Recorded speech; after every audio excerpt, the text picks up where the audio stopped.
आवाज़ आ रही? साथियों, गुज़िश्ता दिनों में जो हमारा सहारनपुर के अंदर शुक्रवार को झगड़ा हुआ, उसके बाद कुछ साथियों की गिरफ्तारी अग्निवीरों को लेकर के हुई। हमने उस संबंध में लगातार प्रशासन के संपर्क में रहे और आज एक बहुत महत्वपूर्ण बात आपसे कहना चाहता हूं कि सहारनपुर विकास प्राधिकरण द्वारा कुछ लोगों को चिन्हित कर करके नोटिस भेजे गए। जो मकान पिछले 50 साल पहले 60 साल पहले बने हुए हैं, उनको भी नोटिस भेज करके कुछ शिकायतें इस प्रकार की आई हैं कि उनसे पैसों की डिमांड की जा रही है। मैं सब लोगों से कहना चाहता हूं जो भी जिनके पास भी इस तरह के आए वो हमसे संपर्क करें और किसी को पैसा देने की कोशिश ना करें कि पैसा दे करके आप अपनी जान बचाना बेहतर समझ रहे हो। और जो लोग उसके अंदर शुक्रवार वाले झगड़े में वीडियोग्राफी में नहीं थे, हमें प्रशासन द्वारा आश्वस्त किया गया है कि उन सब के लिए 169 की रिपोर्ट में भेज करके जल्दी उनको रिहा कर दिया जाएगा। तो जिन के पास ऐसे लड़के जो वहाँ नहीं थे लेकिन पकड़े गए हैं, वो सब भी, मैंने पहले भी कहा था, वो सब भी हमसे तुरंत संपर्क करें। कोशिश हम भी कर रहे हैं कि सब लोगों को खुद पहुँच सके। तीसरी बात, जो अग्निवीर साथी अग्नि उसके अंदर प्रदर्शन में जेल गए थे, उन सब की जमानत हो गई। और ये जो कुछ मीडिया के अंदर हमारे मीडिया के बंधु बहुत तेज़ी के साथ लिखते हैं, मैं उनसे भी आग्रह करना चाहता हूं कि सहारनपुर में जब कुछ हुआ ही नहीं तो आप ऐसी चीज़ें मत लिखें जिससे नौजवान के अंदर कोई आक्रोश पैदा हो। अग्निपथ निश्चित रूप से नौजवानों के लिए एक छल है, धोखा है।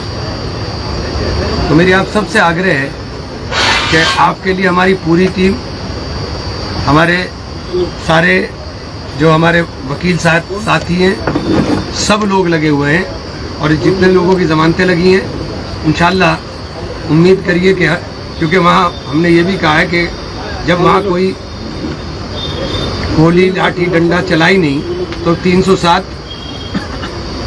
नहीं होनी चाहिए।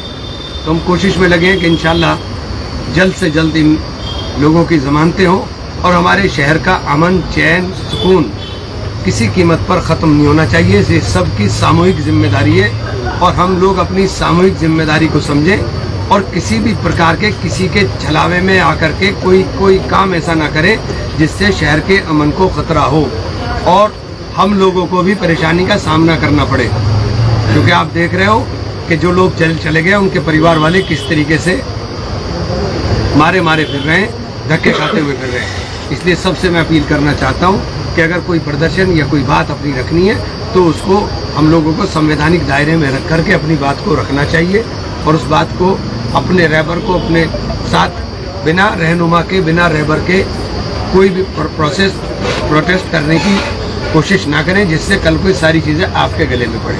मेरी आप सबसे बहुत अमाना दरख्वास्त है, सब नौजवान साथियों से, कि साथ ही आप लोगों का भविष्य उज्जवल हो, यही आपके माँ बाप की उम्मीद है और यही हम लोग भी दुआ करते हैं। और आप सब लोग अच्छे से अपनी ज़िंदगी में कामयाब हो। भले ही सरकार, चूँकि मैं बहुत साफ कहना चाहता हूँ, सरकार चूँकि आपको अच्छा देखना नहीं चाहती, इसमें कोई दो राय नहीं है। अगर अच्छा देखना चाहते तो इस प्रकार से काम ना होते। ये अग्निपथ अग्निवीर और सारे होड़ लग गई सब नेताओं के अंदर। कभी मुख्यमंत्री बयान दे रहा है कि हरियाणा के कि मैं अपने यहाँ आरक्षण 10% दूंगा अग्निवीरों को, उत्तर प्रदेश के दे रहे हैं, कर्नाटका के दे रहे हैं, CRPF में देंगे। 40,000 नौकरियां, इनको कहाँ आरक्षण दोगे भाई? मतलब 40,000 लोगों को ही सारी नौकरियों में घुमा रहे हो।